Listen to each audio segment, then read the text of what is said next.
በድንገት ይዋሻሉ። ሰዎች በስራ ምክንያት ይዋሻሉ። ሰዎች ውሸትን በመፍጠር ጨዋታን ለማሳመር ይዋሻሉ። ሰዎች አንዳች ነገር ለማግኘት ይዋሻሉ። እንዲህ አይነት ውሸት የተለመደ ሆኗል።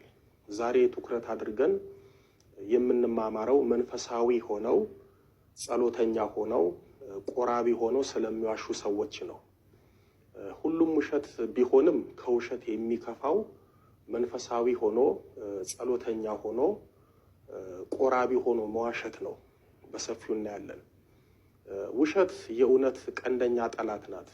የዲያብሎስን ውድቀት ስናነሳ ከውሸት ወይም ከሐሰት ጋር የተያዘ ነው። ያልፈጠረውን ፈጠርኩ ብሎ በመዋሸቱ ራሱ ስቶ ሌሎቹንም መላእክት አስቶ ትንሣኤ የሌለው ውድቀት ወድቋል። በዚህ ምክንያት የሐሰት አባት ተብሏል። ውሸት ወይም ሐሰት በዲያብሎስ ምክንያት ወደ ምድር እንደመጣ ተነግሯል። ዲያብሎስ ትልቁ ስራው መዋሸትና ማስዋሸት ነው። ዓለም ውሸት የበዛባት ውሸት የነገሰባት ብትሆንም አብዛኞቻችን በመንፈሳዊ ሕይወት እየኖርን ሙልጭ ያለ ቅልብጭ ያለ ውሸት እንዋሻለን። አንዳንዶቻችን በውሸት ከመካናችን የተነሳ እውነት በሚመስል መንፈሳዊ ውሸትን እንዋሻለን። ያልተደረገልንን እንደተደረገልን በማውራት ያላየነውን ህልም እና ራእይ አየው በማለት ያልተነገረንን ሰማያዊ መልእክት እንደተነገረልን በማውራት የሌለንን ነገር አለኝ በማለት እግዚአብሔር ባደረገው ታምር ላይ ታሪኩን በውሸት በማጣፈጥ እንናገራለን። መንፈሳዊ ሰው ሆነን በተለይም ጸሎተኛ ሆነን መንፈስ ቅዱስ በህሊናችን የሚወቅሰን ሰውነታችን የሚሳቀቅብን ውሸትን ስንናገር ነው። የሚገርመው ሁላችንም በሚባል ደረጃ ንስሐ ስንገባ ሁላችንንም ያማከለ ኃጢአት ዋሽቻለሁ የምትለው ኃጢአት ነው። ከህፃናት እስከ አዛውንት ንስሐ ሲገቡ ዋሽቻለሁ የሚለውን ኃጢአት ቀድሞ ይናገራሉ። ውሸት ንስሐ ለምንገባ ሰዎች ግንባር ቀደም ኃጢአት ነው። በህይወታችን ለበጎም ይሁን በልምድም ይሁን ውሸት ያስቸግረናል። ውሸት የተለመደ ኃጢአት ነው። ዲያብሎስም ለመጀመሪያ ጊዜ የሰራው ኃጢአት ውሸት ነው።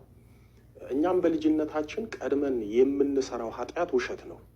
የወለላይቱ እመቤት ልጆች አባታችን አዳምና እናታችን ሔዋን ከገነት የተባረሩት ለመከራ የተዳረጉት በተለይ እግዚአብሔርን የመሰለ ጌታ ገነትን የመሰለ ቦታ ያጡት የስጋና የነፍስ መከራ የሸመቱት እውነት የመሰለን በዲያብሎስ የተቀነባበረን ውሸት በመስማታቸው ነው።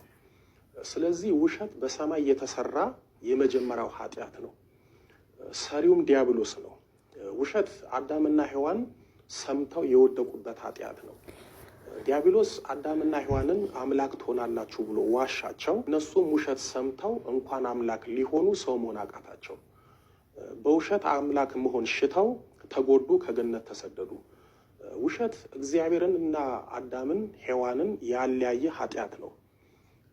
ውሸት አዳምና ሔዋን ላይ ሞትን ብቻ ሳይሆን ሞትን ያመጣ ኃጢአት ነው። ውሸት የአዳምንና የሔዋንን ጸጋ፣ ክብር፣ ሞገስ ያሳጣ ኃጢአት ነው። በአጭሩ ውሸት እግዚአብሔርን ያሳጣ ከገነት ያስወጣ ትልቅ ኃጢአት ነው። ጌታችንንም ስናስብ በእርግጥ ጌታችን ወደዚህ ምድር የመጣው በሞቱ ሞታችንን ሊሽርልን ቢሆንም ጌታችን ሊሞት የቻለው በአይሁድ በውሸት ክስ ነው። እመቤታችንም በአይሁድ የውሸት ክስ ደርሶባታል። ሶስና በሐሰት ተከሳ እግዚአብሔር በዳንኤል አድሮ እንዴት እንደፈረደላት በትንቢተ ዳንኤል በምዕራፍ 13 ቁጥር 1 እስከ 64 ላይ ተጽፏል። ዛሬም ብዙ ሶስናዎች አሉ በውሸት ተከሰው ለእስርና ለእንግልት የተዳረጉ። እኔ የሚገርመኝ አንዳንዶች መንፈሳዊ ሆነው ካሏሹ መኖር የሚችሉ የማይመስላቸው አሉ። ወዳጆቼ ውሸት ከአንደበት የሚወጣ መርዝ ነው። ውሸት አፋችንን እንደ ሬት የሚያምር ነው። መንፈሳዊ ሰው ሆነው ጸሎተኛ ሆነው አልፎ ተርፎም ቆራቢ ሆነው የሚዋሹ አሉ። እነዚህን ሰዎች ውሸታቸው ኃጢአት እንደሆነ ብትነግሯቸው ከመቀበል ይልቅ ይቆጣሉ። እውነተኛም እንደሆኑ ይናገራሉ። በፊት እከሌ ዋሸ ሲባል ኧረ እሱ እኮ አይዋሽም ክርስቲያን ነው ቆራቢ ነው ይባላል። ዛሬ ክርስትናን መንፈሳዊ ህይወትን እንደ ፋሽን እየተጠቀሙ የሚዋሹ ብዙ ሰዎች አሉ። ውሸት በምንናገርበት አንደበት ብንጸልይ ጸሎታችን ቅድመ እግዚአብሔር አይደርስም። እግዚአብሔርም አይቀበለውም። እኔ ከውሸት ሁሉ የሚገርመኝና የሚደንቀኝ ቆራቢዎች ሆነው የሚዋሹ ሰዎች። አንድ ሰው ቅዱስ ቁርባን ተቀብሎ በቅዱስ ቁርባን ተቀድሶ ግን በውሸት ረክሶ መኖሩ እጅጉን ያሳፍራል፣ እግዚአብሔርንም ያሳዝናል። ቅዱስ ቁርባን ተቀብላችሁ አትዋሹ። በማዛ መለኮት በጣፈጠው አንደበታችሁ አትዋሹ። ቅዱስ ቁርባን ተቀብላችሁ በቆረባችሁበት አንደበት ብትዋሹ ጸሎታችሁ የምሕረት ሳይሆን የመቅሰፍት ነው የሚሆነው። እናንተን የሚጠቅም ሳይሆን የሚጎዳ ነው የሚሆነው። በነገራችን ላይ መንፈሳዊ ውሸት የለም። ውሸት እንዴትም አድርጋችሁ ብትዋሹ ወይም ለበጎ ነገር ብላችሁ ብትዋሹ ውሸት ያው ውሸት ነው። እኔ የሚገርመኝ ዋሽቶ ማስታረቅ የሚባለው የውሸት አይነት ነው። ይህንን አንዳንድ አባቶችና አንዳንዶች ይጠቀሙበታል። ወዳጆቼ በእውነት የተጣላን ሰዎች ማስታረቅ የሚቻለው በእውነት ነው እንጂ በውሸት አይደለም። ለምሳሌ በእውነት የተጣሉትን ሰዎች ዋሽተን ብናስታርቃቸው የታረቁት በእውነት ሳይሆን በውሸት ስለሆነ ተመልሰው ይጣላሉ፣ ሊለያዩም ይችላሉ። ወደድንም ጠላንም መንፈሳዊ ሰዎች ሆነን ቆራቢዎች ሆነን ጸሎተኞች ሆነን በፍጹም መዋሸት የለብንም። አንድ የውሃ ምንጭ ከምንጩ ጣፋጭና መራራ ውሃን እንደማያመነጭ ሁሉ አንድ ጸሎተኛ ቆራቢ ኦርቶዶክሳዊ ከአንደበቱ ጸሎትና ውሸት መመንጨት የለበትም። ከአንደበቱ ውሸት መገኘት የለበትም። ችግሩ ደግሞ ውሸት እየቆየ ሲመጣ ሱስ ይሆናል፣ ይለመዳል። በጊዜ ሂደትም ውሸቱም እውነት እየመሰለ ይመጣል። እውነት ምን ያህል ዋጋ እንደምታስከፍል ውሸት ላለመናገር የመጥምቀ መለኮት የቅዱስ ዮሐንስ አባት ካህኑ ዘካርያስ ያደረገውን ድንቅ ነገር ልንገራችሁ። እንደምታውቁት ካህኑ ቅዱስ ዘካርያስ መጥምቁ ዮሐንስን የወለደው በእርጅናው ዘመን ነው። መጥምቀ መለኮት ቅዱስ ዮሐንስ የተወለደው ጌታችን ከመወለዱ 6 ወር ቀደም ብሎ ነው። መጥምቀ መለኮት ቅዱስ ዮሐንስ ጌታችንን በመንፈቅ ይበልጠዋል። ስለዚህ ንጉሥ ሄሮድስ በክፋትና በምቀኝነት ተነሳስቶ ጌታችንን ለማስገደል በሚፈልግበት ጊዜ ከጌታችን ጋር ብዙ ሕፃናት እንዲገደሉ ትእዛዝ አውጥቶ ነበረ። ይሄ የሞት አዋጅና ትእዛዝ ለሕፃኑ ለቅዱስ ዮሐንስም ደረሰው። በዚህ የተነሳ ሄሮድስ ቅዱስ ዮሐንስን ለማስገደል አሰበ። አስቦም አልተወም። ወታደሮች ልኮ ቅዱስ ዮሐንስን አስይዞ ሊገድለው ፈለገ።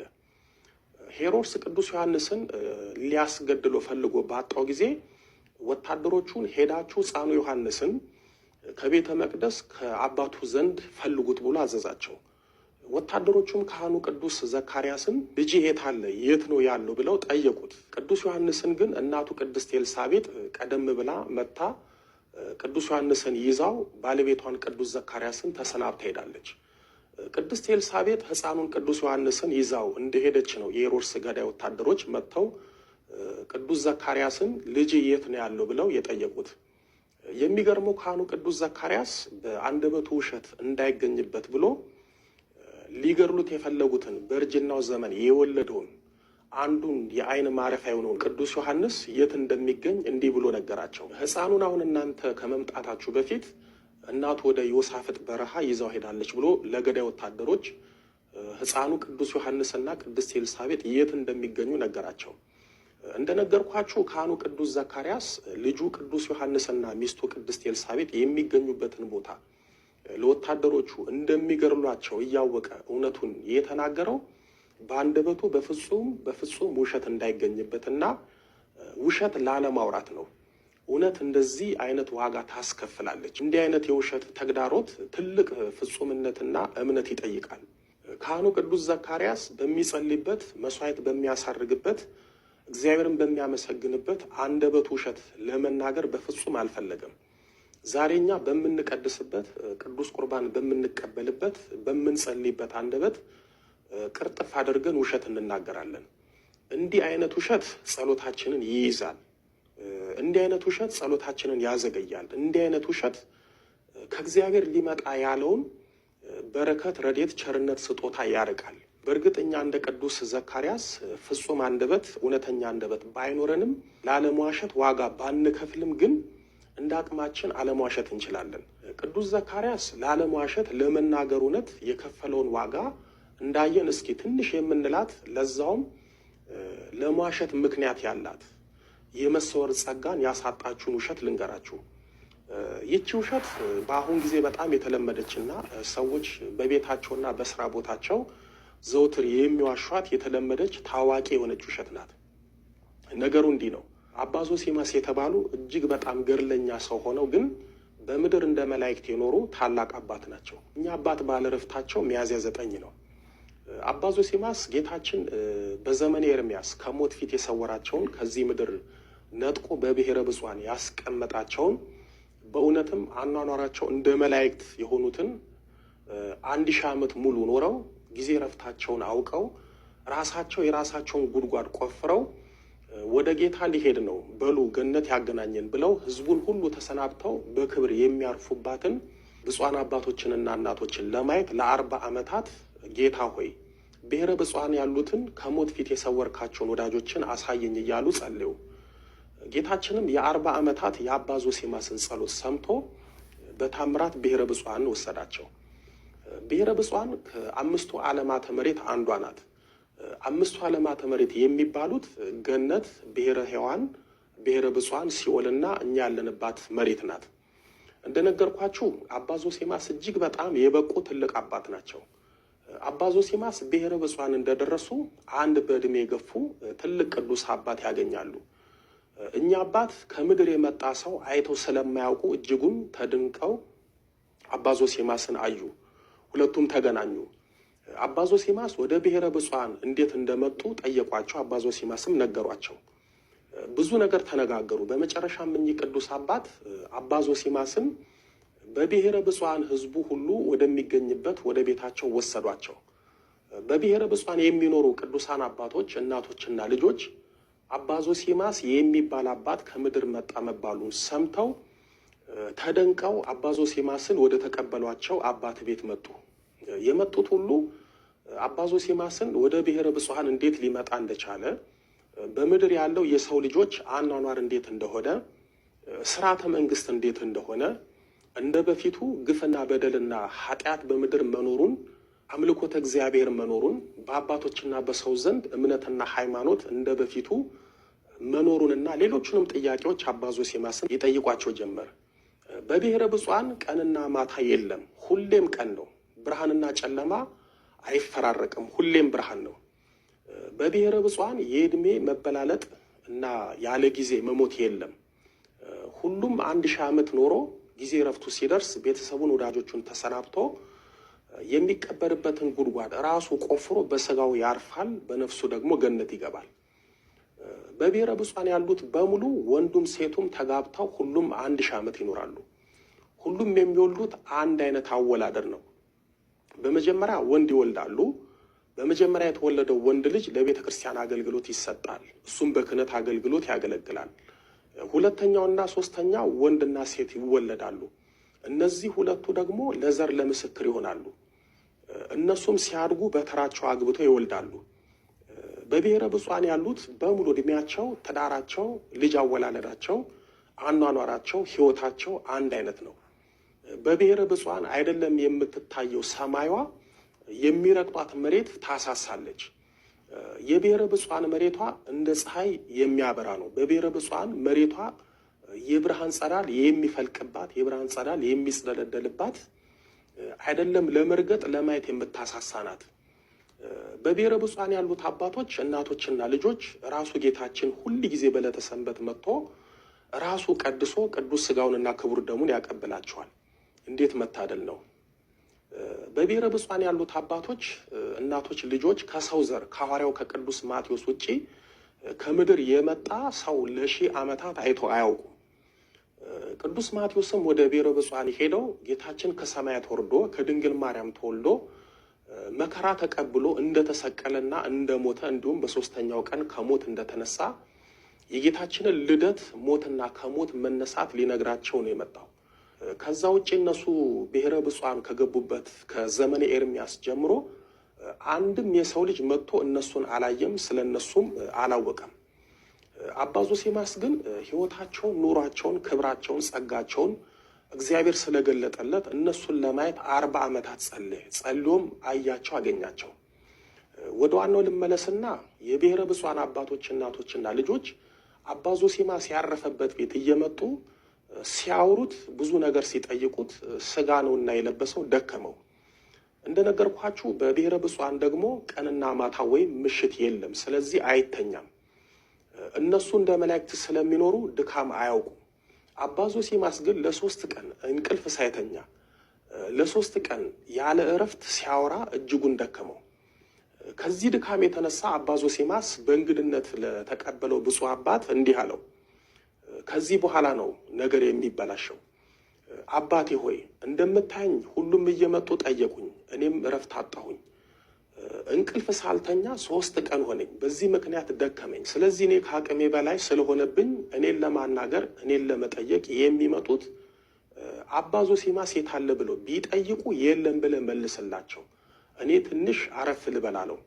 ዛሬም ሰዎች የማይፈልጓቸው ሰዎች ቢሮአቸው ቤታቸው ሲመጡ በተለይ በመስሪያ ቤት አለቆች፣ ባለስልጣኖች እዛው ቢሮ ሆነው ሰው ሲመጣባቸው ለጸሐፊያቸው የሉም በይ ማለት የተለመደ ነው። ሰዎች ቤታቸው ሲመጡ ለሰራተኛ የለም በይ ብለው ቀጭን ትዕዛዝ ይሰጣሉ። እኚህ ብፁዕ አባት ለመጀመሪያ ጊዜ ውሸት ሲሰሙ ጮሁ። ይህ ሰው ውሸታም ነው፣ ከምድር የውሸት እንክርዳድ ይዞ መጥቶ በሀገራችን ሊዘራ ነው ብለው ለሁሉም ተናገሩ። ይህንን የሰሙት በብሔረ ብፁዓን የሚኖሩት አባቶች፣ እናቶችና ልጆች መጥቶ አባ ዞሲማስን ከሀገራችን ውጣልን፣ ወደ መጣበት ምድር ሄድልን አሉት። በዚህን ጊዜ ለስም አጠራሩ ክብር ምስጋና የሚገባው ጌታችን መድኃኒታችን ኢየሱስ ክርስቶስ ለሁሉም ተገለጸላቸው።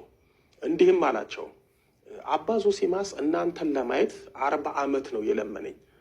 በምድር የሚኖር ሰው ደካማ ነው። ስለዚህ ከሀገራችን ውጣ አትበሉት፣ ባይሆን 7 ቀን ስጡትና ታሪካችሁን፣ ሕይወታችሁን፣ አኗኗራችሁን ንገሩት። እሱም ጽፎ በምድር ለሚኖሩት ለሰው ልጆች ስለ እናንተ ያሳውቅ ብሏቸው ከነሱ ተሰወራቸው። እነሱም እሺ ብለው ለአባ ዞሲማስ 7 ቀን ሰጥተው ታሪካቸውን፣ ሕይወታቸውን፣ አኗኗራቸውን፣ መንፈሳዊ ሕይወታቸውን ለአባ ዞሲማስ ነገሩት። እሱም ጽፎ ወደ ምድር ተመለሰ። ይህንን ታሪክ ያነሳውላችሁ አንደኛ መንፈሳዊ ሰው ለራሱ ጥቅም ብሎ እንደሚዋሽና የዋሻው ውሸት ምን ያህል ዋጋ እንደሚያስከፍለውና ጸጋ በረከት እንደሚያሳጣው እንድታውቁ ነው። ሁለተኛ ውሸት እንኳን ለኛ ለተራዎቹ ለአባቶችን ፈተና እንደሚሆን እንድታውቁ ነው። ስለ እውነት አባ ዞሲማስ ያችን ትንሽ የመሰለች ግን ትልቅ ውሸት የሆነችውን ውሸትን ባይዋሽ ኖሮ 40 ዓመት በጸሎት የለፋበትንና 40 ዓመት ጸልዮ ያያትን ብሔረ ብፁዓንን ይኖርባት ነበረ። ሞትን ሳያይ ከብፁዓን አባቶችና እናቶች ጋር ይኖር ነበረ። ግን ትንሽ የተባለች ለመዋሸት ምክንያት ያላትን ውሸት ዋሸ። ለ40 ዓመት ጸልዮ ያያትን ብሔረ ብፁዓንን ለ7 ቀን ብቻ አየ። በመንፈሳዊ ሕይወት በተለይ እየጸለያችሁ ቅዱስ ቁርባን እየተቀበላችሁ በሆኖም ባልሆኖም መዋሸት ጸጋ በረከት ያሳጣል፣ ትልቅ እንቅፋት ይሆናል። ጥበበኛው ሰለሞን በመጽሐፈ ምሳሌ በምዕራፍ 14 ቁጥር 15 ላይ ለሰው ቅን የምትመስል መንገድ አለች፣ ፍጻሜዋ ግን የሞት መንገድ ነው ብሏል። በመንፈሳዊ ሕይወት፣ በጸሎት ሕይወት፣ በቅዱስ ቁርባን ሕይወት ቅን የመሰለ ውሸት ልንዋሽ እንችላለን። ግን ሲደጋገም ፍጻሜው የቆራቢ ውሸታም፣ የጸሎተኛ ውሸታም ያደርገናል። ውሸት ጠበል የማይፈውሰው ሐኪም የማያድነው የአንደበት በሽታ ነው። በነገራችን ላይ ብዙ ሰው ልብ የማይለው ከውሸት መራቅ ከሰይጣን መራቅ መሆኑን አያውቅም። ከውሸት ራቃችሁ ማለት ከሰይጣን ራቃችሁ ማለት ነው። ጌታችን በዚህ በዮሐንስ ወንጌል በምዕራፍ 8 ቁጥር 44 ላይ እናንተ ከአባታችሁ ከዲያብሎስ ናችሁ፣ የአባታችሁንም ምኞት ልታደርጉ ትወዳላችሁ። እርሱ ከመጀመሪያው ነፍሰ ገዳይ ነበር፣ እውነትም በእርሱ ስለሌለ በእውነት አልቆምም፣ ሐሰትን ሲናገር ከራሱ ይናገራል፣ የሐሰት አባት ነውና በማለት ዲያብሎስ እውነት እንደማይናገርና የሐሰት አባት እንደሆነ በግልጽ ነግሮናል። እዚህ ላይ ልብ ልትሉት የሚገባው ዲያብሎስ የሐሰት አባት መባሉን ነው። ስለዚህ እውነት የማይናገርና የሚዋሽ ሰው የዲያብሎስ ልጅ ነው። ምክንያቱም ዲያብሎስ የሐሰት አባት ከሆነ ሐሰት የሚናገር ሰው ደግሞ የዲያብሎስ ልጅ ነው። ስለዚህ ሐሰት ወይም ውሸት በመናገር የዲያብሎስ ልጆች አትሆኑ፣ እውነትን ብቻ በመናገር የእግዚአብሔር ልጆች ሁኑ። ቅድም እንዳልኳችሁ ሁሌም የሚገርመኝ ጸሎተኛ ሰው ቆራቢ ሰው ሲዋሽ ነው። የጌታችንን ቅዱስ ሥጋውን በበላንበት ክቡር ደሙን በጠጣንበት አንደበታችን አፋችን መዋሸት ትልቅ ኃጢአት ነው። ቆይ ቆራቢ ሰው ይዋሻል እንዴ? በፍጹም አይዋሽም። ቆርቦ መዋሸት ውሸት ሳይሆን ቅጥፈት ነው። ቅጥፈት ደግሞ ያደገ ውሸት ስለሆነ ቅስፈት እንዳያመጣ ልንጠነቀቅ ይገባል። ጸሎት እየጸለያችሁ የምትዋሹ ከሆነ በተለይ ቅዱስ ቁርባን ተቀብላችሁ የምትዋሹ ከሆነ ጌታችንን ነው የምታሰድቡት። ቅዱስ ጳውሎስ በሮሜ መልእክቱ በምዕራፍ 2 ቁጥር 24 ላይ በእናንተ ሰበብ የእግዚአብሔር ስም በአሕዛብ መካከል ይሰደባል በማለት ይሄ የመቀደስ መንፈሳዊ ኃይል ምን ያደርጋል? በመጀመሪያ ደረጃ ውስጥህን የጸጥታ ንጉሥ እንድትሆን ያደርጋል።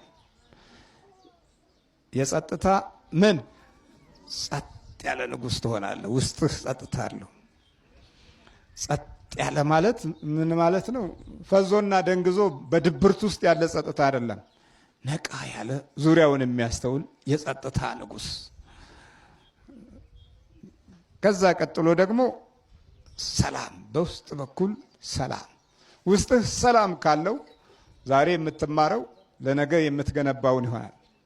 ውስጥህ ሰላም ከሌለው ዛሬ የምትማረው ለነገን ማፍረስ እንሆናል። ይህንን ማፍረስ በተለማመዱ ሰዎች እና ህይወቶች ዙሪያ የሚመጡትን ጥፋቶች ማየት ለኛ የተለመደ ሆኗል። ለምን?